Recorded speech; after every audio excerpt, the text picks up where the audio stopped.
Ce dimanche, on aura les résultats définitifs des élections législatives qui vont déterminer si un des partis arrive à avoir la majorité absolue à l'Assemblée nationale, ce qui lui permettra d'avoir un Premier ministre. Et justement, réserve déjà ta soirée à partir de 19h30, 20h. Je serai exactement comme avant-hier, comme on l'a fait pour le premier tour des élections législatives. Eh bien, je serai avec mon pote Thomas L'Antrution. Le lien de sa chaîne est dans la description. Allez vous abonner tout de suite.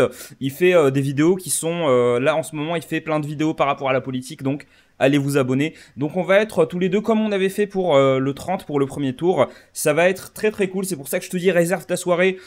Ici, sur ma chaîne, il n'y a pas de langue de bois. Tout le monde peut s'exprimer, tout le monde peut interagir. Il n'y a pas cette espèce, en fait, il n'y a pas cette espèce de langue de bois, de, de nécessité de faire le scoop, de nécessité de faire de l'audience. Non, nous, on s'en fiche vraiment. On se pose comme ça avec des biscuits face caméra. On parle des résultats des élections. On commente, on interagit avec vous. Ça va être très très cool.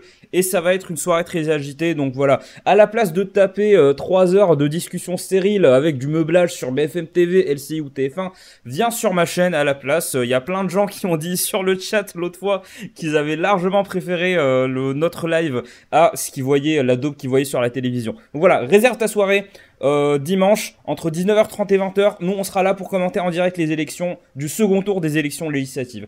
Et en parlant de ça, alors on va aller dans le vif du sujet. Il y a une possibilité, je vous en ai souvent parlé, il y a une possibilité de majorité relative de la gauche. La majorité relative au RN, pour moi, comme je vous l'ai dit, hein, ça a toujours été l'hypothèse la plus probable. Les sondages, pour l'instant, se sont pas trompés. Moi, je pensais que le RN allait avec Éric Ciotti, allait faire un score plus élevé. Pour l'instant, les sondages ont été assez corrects. Mais par contre, on a la possibilité, je n'y crois pas une seule seconde, mais c'est quand même intéressant de se pencher sur cette hypothèse. Et électoralement parlant, ça serait la victoire de Macron par rapport au RN si le Rassemblement national arrive à avoir une majorité absolue à l'Assemblée nationale. Et dans ce cas-là, ils auraient un Premier ministre. De facto, ça serait un Premier ministre qui serait bien évidemment Jordan Bardella. Il a dit qu'il allait le faire. Par contre, je ne sais pas si vous vous rappelez, Bardella, il avait dit qu'il ne serait pas Premier ministre s'il n'avait pas de majorité absolue. Franchement, la majorité absolue, il ne l'aura pas. Il aura une majorité relative, mais il a dit dans ce cas-là que il ne serait pas Premier ministre. Dans ce cas-là, ça serait qui? Ça serait peut-être Marine Le Pen? Je ne sais pas. Sachant que là, les gens, ils ont voté aux législatives, qu'on soit clair, ils ont voté pour Jordan Bardella. Donc, je pense pas que ce soit électoralement intéressant pour eux d'avoir Marine Le Pen ou alors quelqu'un d'autre. Je ne sais pas. Ils n'ont pas... Le RN, c'est pas comme Reconquête en 2022.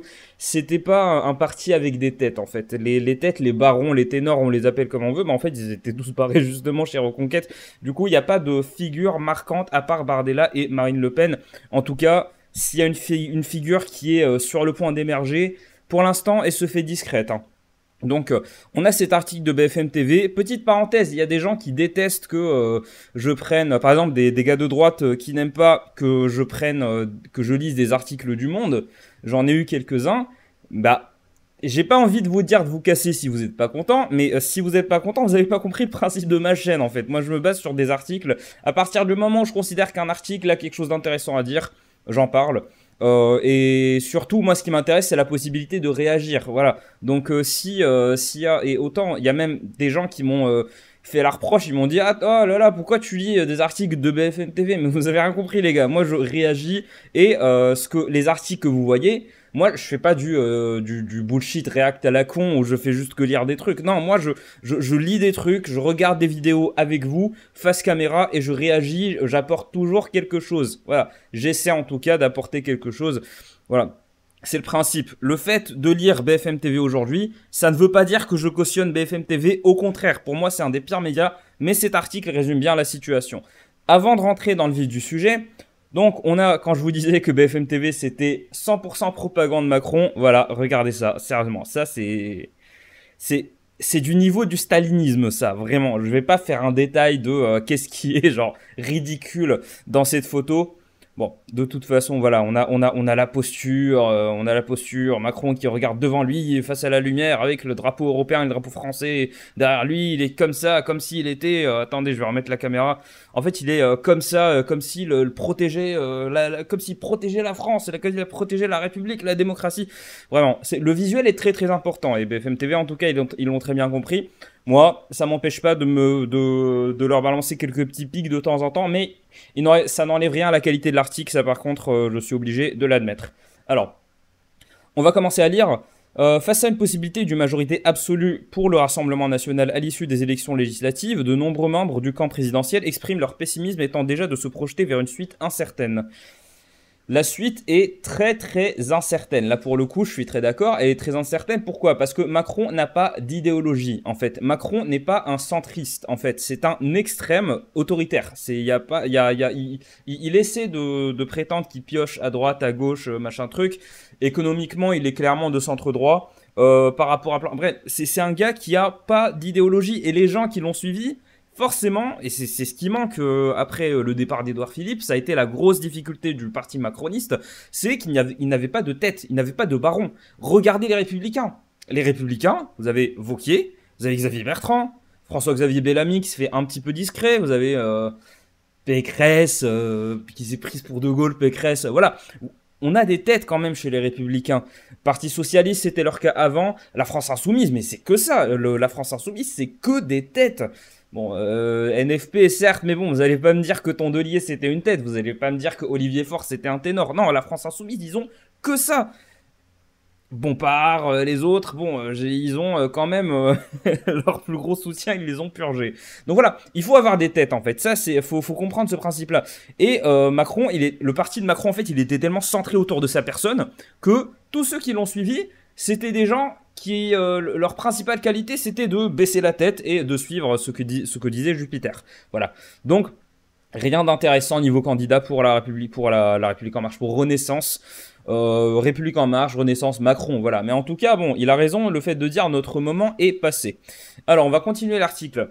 À l'Élysée, depuis le soir du 9 juin et l'annonce de la dissolution, l'entourage d'Emmanuel Macron n'a pas changé de discours malgré la déroute des européennes. C'est une nouvelle campagne. Le président croit au sursaut républicain. Jour après jour, un stratège, malgré... Un stratège. Ça m'avait pas fait tilter quand j'avais lu la première fois, mais un stratège, bon. Malgré des sondages en berne pour le camp présidentiel à 2 jours du premier tour des élections législatives. C'est une nouvelle campagne, le président croit au sursaut républicain, c'est magnifique quand même, c'est magnifique, l'espoir fait vivre, mais trop d'espoir, au bout d'un moment, ça se transforme en désillusion, et la désillusion, ça mène à la folie. Après, Macron est un psychopathe, je crois, médicalement. Macron est médicalement un psychopathe, il n'y a pas d'autre, je le pense réellement. Alors, je poursuis la lecture.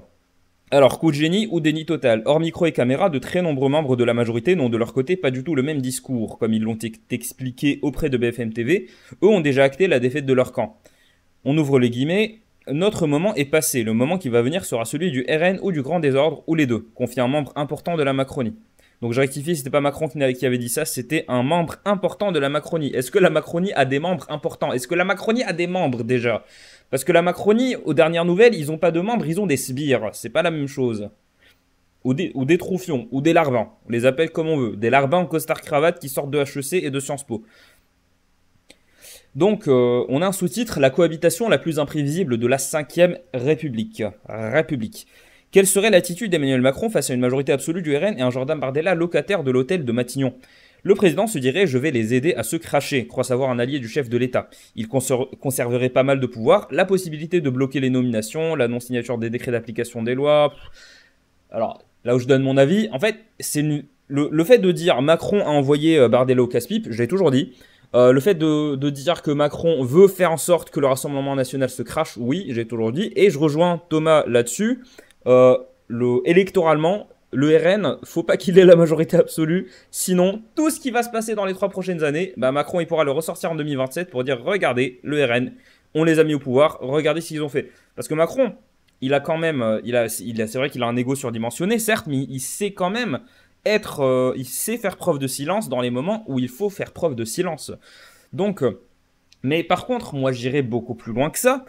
Le fait de dire qu'il conserverait pas mal de pouvoir, la possibilité de bloquer les nominations, tout ça, c'est une vision très très très juridique, hein. Ça, c'est la vision de quelqu'un qui est sorti de Sciences Po Paris et qui a eu 2 cours de droit, de droit constitutionnel par semaine. Non, c'est pas ça, ça va beaucoup plus loin que ça. Macron garderait beaucoup de pouvoir.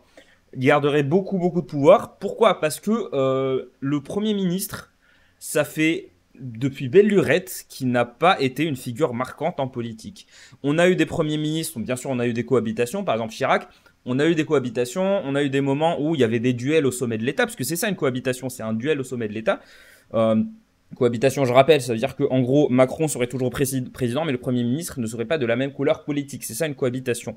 Donc, le truc, c'est que tout le système politique français, toute la vie politique française, la vie juridique, la vie administrative, la vie législative, tout ça s'est fait autour de l'image du président de la République. Donc tu vas me faire croire que quelqu'un, certes c'est Jordan Bardella, il aura, s'il a la majorité absolue, il aura la légitimité. Mais c'est pas avec de la légitimité que tu commandes des cabinets de ministres.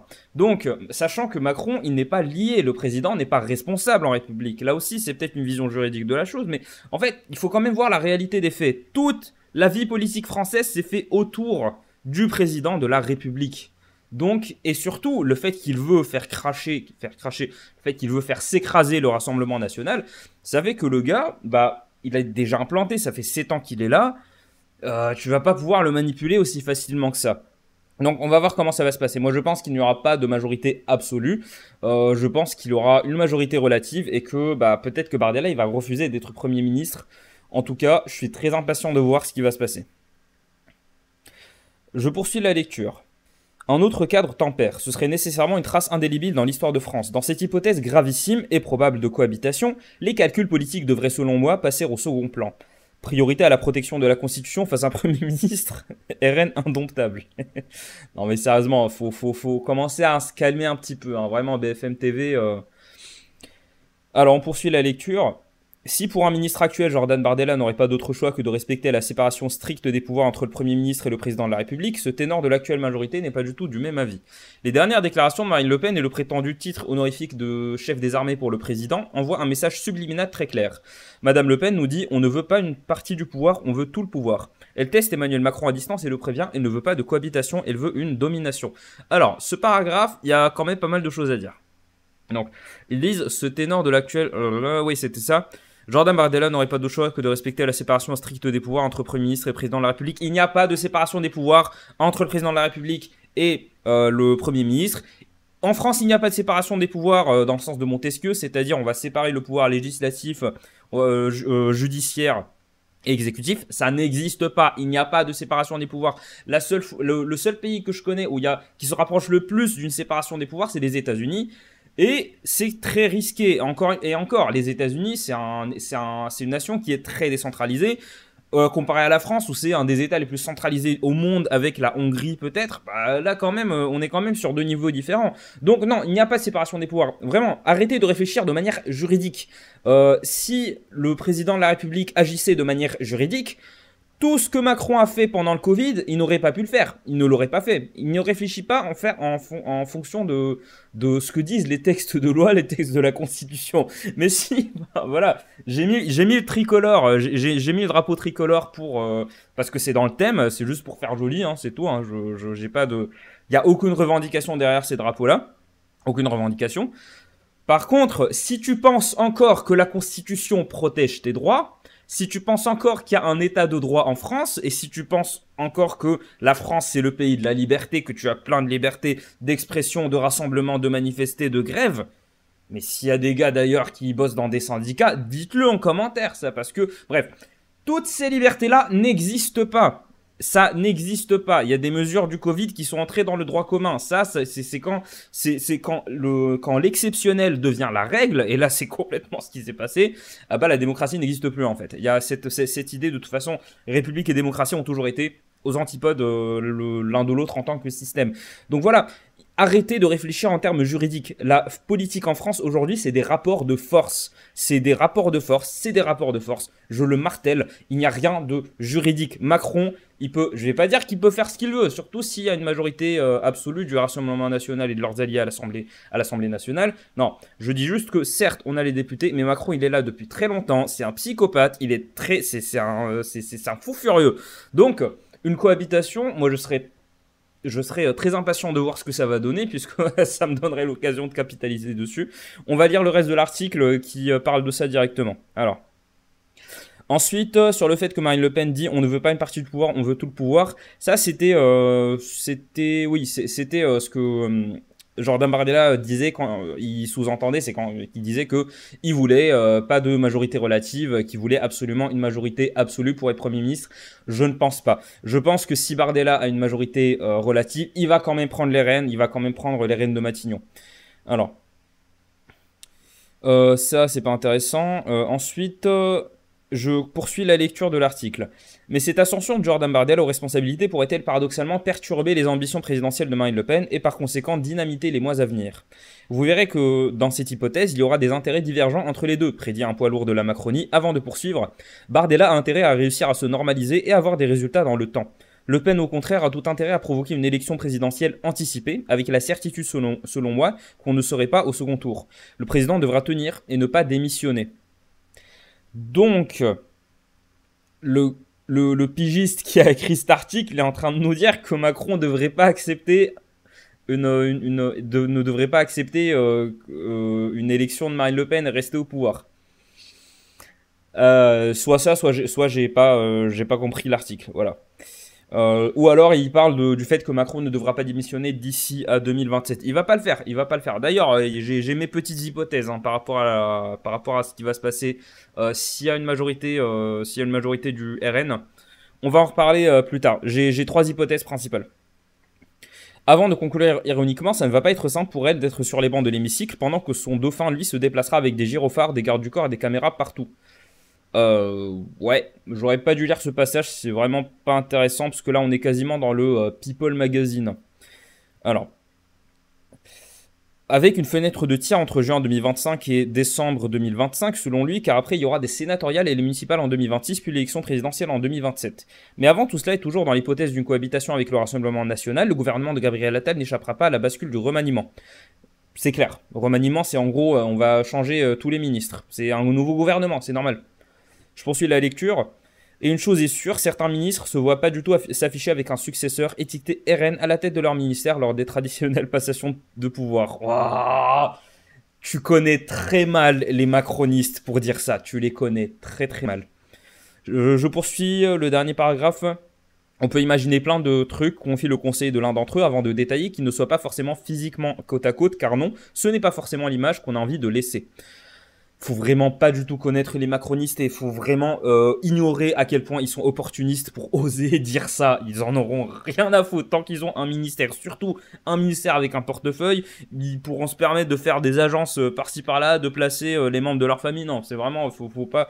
Les gens, les macronistes, les hommes d'État macronistes, ceux qui sont en mesure, ceux qui ont les capacités, la connaissance, le réseau et l'expérience pour être ministre ou alors de diriger un cabinet ministériel, bah eux, ils vont pas du tout, je pense pas du tout qu'ils vont rechigner à une proposition de Bardella si jamais ils doivent être dans un gouvernement avec des ministres qui sont issus du Rassemblement national. Je ne pense vraiment pas, parce que il y a le côté électoral avant tout. Et ce que nous ont montré les Macron Boys pendant ces 7 années, c'est que ils ont que ça en tête en fait. Ils ont que leur carrière en tête. Ils ont pas grand chose d'autre. Donc voilà. On a cet article de BFM TV, c'est pour ça vous comprenez pourquoi est-ce que je voulais vraiment réagir dessus, parce qu'il y avait des choses avec lesquelles j'étais d'accord, des choses qui étaient intéressantes, mais voilà, moi c'est comme ça que je procède. Je m'en fiche complètement de la couleur politique de qui publie. Parce que déjà, je fais ça depuis suffisamment longtemps pour ne pas me faire berner. Je sais que BFM, c'est de la propagande pro-Macron. Je sais que Le Monde, ils sont de centre-gauche. Et que des fois, ils font la part belle à la Macronie. Beaucoup moins ces 2-3 dernières années. Le Figaro, ils sont de centre-droit. La Croix, ils sont catholiques. Il y a quoi encore? Libération, l'Humanité, ils sont pas du tout sur la même longueur d'onde. Mais ça reste quand même des journaux de gauche. Voilà. Donc je sais que si jamais j'ai un cas évident de propagande, je vais le déceler et je vais vous le dire. Donc voilà, vous en faites pas. C'est pas parce que t'es de droite et que je lis Le Monde ou alors que je lis Libération, alors que Libération, crois-moi, j'aimerais bien m'en passer. C'est pas parce que je lis l'UB et l'Humanité que je suis un énorme gauchiste, très loin de là. Alors, trois hypothèses par rapport à Macron. Donc Macron, je vais remettre cette image en fond. Alors, comme ça, vous pourrez admirer notre Seigneur suprême. Donc, trois hypothèses. Macron, il a trois possibilités si jamais il y a une majorité absolue du Rassemblement national. Encore une fois, je n'y crois pas une seule seconde. Ça n'arrivera pas. Mais par contre, on va dire qu'il y a pas d'absolu dans la vie. Je pense qu'il y a, allez, 4-5% de chances que ça arrive. Mais en tout cas, voilà, je pense qu'il y a très peu de chances que ça arrive. Mais sinon, Macron, il a trois possibilités. Donc, Macron, tu vas me regarder. Tu vas me regarder là parce que faut que je te parle. Ah, mon cou là. Macron, il a trois possibilités. Il y a une première hypothèse que j'appelle l'hypothèse de la pratique. L'hypothèse de la pratique constitutionnelle, c'est tout simplement, il va nommer Jordan Bardella Premier ministre, il va rester président, cohabitation, un duel au sommet du pouvoir, un duel constant qui va durer 3 ans, et ça sera, comme l'ont très bien dit mes confrères de BFM TV, ça sera parfaitement imprévisible. Voilà, ça c'est ce qui se passerait, mais ça serait la chose intelligente que Macron pourrait faire. Au niveau du gouvernement, ce qu'il ferait, ça serait j'allais dire un gouvernement d'union nationale, non, surtout pas. Un gouvernement qui mixera un petit peu des ministres qui viennent de partout. Par contre, il y a des ministères clés qu'il devra céder au Rassemblement national. Par exemple, le ministère de l'économie et le ministère de la santé. Ce genre de ministère avec des portefeuilles qui sont là depuis 3 milliards d'années, il faudra qu'il les laisse au Rassemblement national. Ça parce que c'est un peu la pratique, en fait. Et de toute façon, c'est Jordan Bardella qui va devoir proposer des ministres. Voilà, ça c'est l'hypothèse la plus chiante, qu'on se le dise. Il y a une deuxième hypothèse, ça va être l'hypothèse article 16. Ça va être l'hypothèse la plus extrême, mais avant ça, j'aimerais qu'on parle d'une hypothèse démission. Non, c'est pas nécessairement la démission à laquelle je pensais. Ça serait si il n'y a pas de majorité absolue et que Macron décide de choisir un ministre de son propre camp. C'est possible, c'est possible. Macron, il peut faire ce qu'il veut en fait, parce que le Macron n'est responsable devant personne. Le président de la République, il est parfaitement irresponsable dans l'exercice de ses fonctions. Troisième hypothèse, alors par rapport à la deuxième hypothèse où il prendrait un ministre qui n'est pas Jordan Bardella, parce que Jordan Bardella refuserait s'il n'a pas la majorité absolue, eh bien dans ce cas-là, ce qui se passerait, c'est que il y aurait on va dire la chose la plus intelligente qu'il pourrait faire, ça serait Jordan Bardella refuse, donc il va faire comme le gouvernement italien avant Meloni, je crois, qui était un gouvernement de technocrates, de techniciens. En gros, il va prendre des gars juste pour gérer le pouvoir pendant 3 ans, juste pour gérer les questions administratives, pas de gros projets de loi, pas de réforme des retraites, pas de réforme de la sécurité sociale, on fait passer le budget chaque année, comme d'habitude, voilà, c'est juste pour que ça passe. Ça serait vraiment la solution de simplicité pour Macron, parce que voilà, il aurait les trois années d'adrénaline qui lui restent, il vieillira de 3 ans et physiquement il vieillira de 10 ans, donc, et il pourra partir avec son salaire à vie, voilà. Ça serait, pour Manu, ça serait la meilleure chose. Par contre, on a l'hypothèse la plus extrême, il est parfaitement capable de le faire, ce psychopathe. C'est l'article 16 de la Constitution de 1958. L'article 16, c'est un article qui permet à Macron de détenir les pleins pouvoirs. Il peut le faire quand il veut, du moment où il juge qu'il y a vraiment une nécessité. Après, il y a des conditions, hein, c'est conditionné dans le temps. Mais voilà, l'article 16, voilà, Macron considérerait réellement... Là, par contre, ça montrerait que je me suis trompé et que Macron est purement sincère. Ça montrerait que Macron, quand il dit « je suis la solution face au désordre des extrêmes », alors que pendant 7 ans, il a foutu le bazar et maintenant, il vient dire que c'est moi la solution contre le bazar. Voilà, c'est pas très honnête, mais moi, je n'ai jamais pensé qu'il était sincère. Mais s'il enclenche la procédure de l'article 16, c'est-à-dire les pleins pouvoirs, comme si on était en état de guerre, en état de siège, eh bien, s'il fait ça, ça voudra dire qu'il est vraiment sincère, qu'il y croit sérieusement, ou alors qu'il a quelque chose derrière la tête que je n'ai toujours pas réussi à déceler, parce que le gars, on a beau dire ce qu'on veut, il est diablement intelligent, c'est un psychopathe. Voilà. Je vais revenir, donc dites-moi ce que vous en pensez, je vais résumer. Donc, Première hypothèse, l'hypothèse de la pratique constitutionnelle du pouvoir, c'est-à-dire Premier ministre Bardella, ou alors s'il n'a pas la majorité absolue, quelqu'un d'autre du RN, parce que ça sera le parti majoritaire à l'Assemblée. Voilà. Il continue, voilà, cohabitation, Chirac-Jospin, voilà, un duel au sommet du pouvoir. Première hypothèse. Ensuite, la deuxième hypothèse, l'hypothèse de prudence, l'hypothèse de la technocratie. En gros, à la il prendrait des ministres sortis de nulle part, dont on n'a jamais entendu parler mais qui sont là depuis longtemps, des technocrates juste pour gérer le pays et voter le budget, parce que c'est chaque année que l'Assemblée nationale vote le budget. Voilà, juste pour faire fonctionner le pays avant sa retraite. Troisième possibilité, les pleins pouvoirs, l'article 16. Il serait parfaitement capable de le faire. Il a dissous l'Assemblée nationale, il serait capable, il peut pas la dissoudre une seconde fois. Donc, à la place, ce qu'il ferait, c'est l'article 16. Et l'article 16, il s'en foutrait, mais complètement de l'Assemblée nationale. C'est comme si l'Assemblée nationale n'existait pas. Voilà, dites-moi ce que vous pensez de ces 5 hypothèses, de ces 3 hypothèses, pardon. Je pense qu'on va s'arrêter là. Dites-moi ce que vous pensez de mon nouveau cadre. C'est un cadre temporaire, hein, temporaire. C'est juste parce que je suis en train de garder le chat de quelqu'un et cette personne a la fibre, ce qui est très pratique pour les directs et pour charger des vidéos, pour publier des vidéos, pardon. Donc voilà. Dites-moi ce que vous en pensez. Donnez-moi vos pronostics pour le 7 juillet à minuit. Je crois que là, on sera fixé, on aura les résultats. Petite nuit d'émeute à la bonne franchouillarde, là, le bon esprit de Robespierre, là, on va casser des magasins. C'est n'importe quoi ce qui se passe dans ce pays, on est la meilleure timeline. Et moi, je me fais de la thune dessus. Merci à vous, les gars.